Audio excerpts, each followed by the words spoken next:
বিএনপির উদ্দেশ্যে বলছি, তবে ছাত্রদল যুবদল যারা আছে তোমরা কী করতেছো? নাসিরের মতো লোক বিভিন্ন সময় ব্যঙ্গ করে কথা বলে, আর একটা ধাওয়া দিয়ে দাও, একবার পিটানি দাও, সব ঠিক হয়ে যাবে।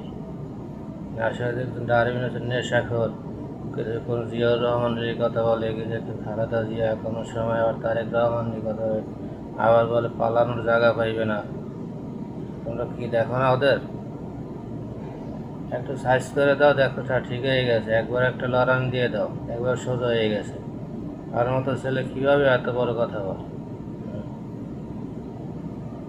তোমরা আসো খালি এই বিভিন্ন নিয়ে, কিন্তু আরে সাইজ করার মতো তোমাদের কোনো নেই। সমস্যা একবার লড়ানি দাও, একবার লড়ানি দিয়ে সব ঠিক হয়ে যাবে। একবার একটা দাবরানি দাও, তাহলে শিখে যাবে। 2 সাইডে দিয়ে দাও, দেখো পুরো ঠিক হয়ে গেছে, সোজা হয়ে গেছে। শয়তানে টানতেছে, আরে না দিলে তো ঠিক হইবে না, উল্টো পাল্টা বলতেই দেখো বিএনপি নেবে। 2 সাইডে দিয়ে দাও পিঠের উপরে, দেখো সোজা হয়ে গেছে, নেশা সব সাইডে আছে।